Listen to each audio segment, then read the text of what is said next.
what originally drew you to the study of Egyptology? What drew me to Egyptology? My mom remembered that it might have been seeing the Cleopatra movie in the 60s. And there was something about, that blue African sky and the desert. I don't know. Elizabeth Taylor? Elizabeth Taylor, maybe. I also remember being in high school and reading a book on archaeology and the great discoveries in archaeology and missing my stop because I was so caught up in my book. So it's a passion that I had for a long time, but then in university I kind of discovered rock and roll and played bass in a rock and roll band, and that was much more interesting to me at the time. So it wasn't until late in my university career that I decided to do this, and so I've had kind of a circuitous route to discovering Egyptology. So it goes. And what has kept you interested for all these decades? The amazing thing about them being so human. That wonderful push me, pull me about, it's a long time ago and it's very far away, so they're totally different from us because of that. And yet they're not, because they're human beings.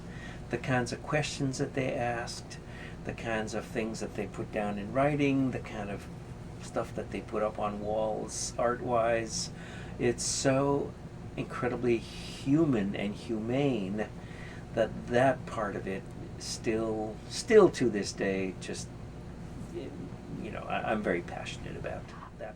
In terms of Canadians in Egyptology today, and in the past number of decades, who has made an impact in the field? Well, I guess you could go back all the way to Charles Corelli, who started the Royal Ontario Museum. But, the Canadian giant in Egyptology has to be Professor Redford, who was here at the University of Toronto for so long, who's, of course, very famous for his work on King Akhenaten, the East Karnak temple of Akhenaten there, and, of course, his work all over Egypt. So Redford has to be the giant, but, of course, one of my other professors here was Professor Ronald J. Williams, who was a brilliant, not only Egyptologist, but also a Syriologist and Hebraist, and a magnificent human being. So when you think also of Tony Mills, Anthony J. Mills, the head of the Dakhla Oasis Project, who's been working in the Western Desert for, 35 years. So yeah, he's had a big impact on Egyptology just because of his very important work in the Western Desert. What are the most important projects you think are going on right now?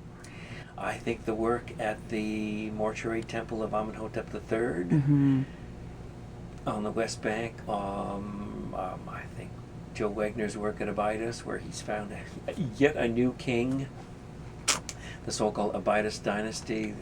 They've just found a new tomb. So yeah, work is still going on there. It's not the kind of work that used to be done 50, 75, 100 years ago, where people were looking for museum pieces, but people are much more interested in how people lived, and so the kind of work that is being done is slower than it used to be, but that's because they're so much more thorough than they used to be.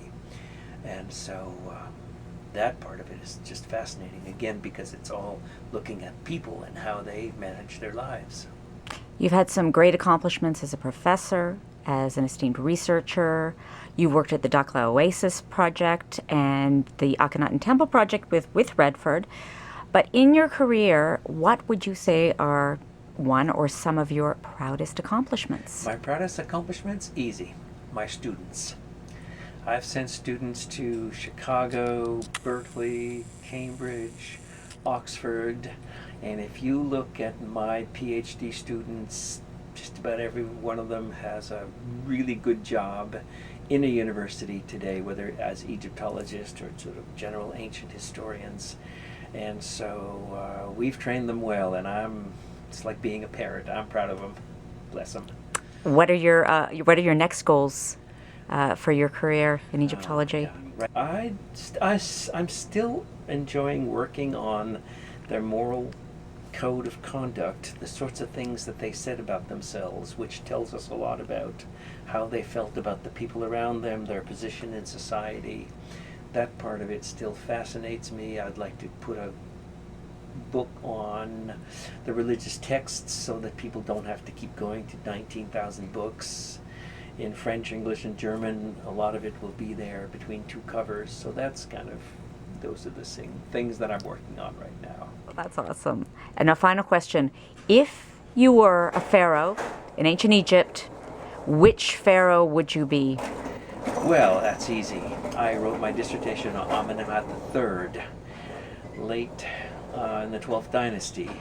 And so I'm not sure I want to be him, but I'd certainly want to be his scribe, let's say. Ooh. To hang around at the court, and I would tell everybody to bring all their records and put it in their tomb so that in a few thousand years Egyptologists can discover the papyri.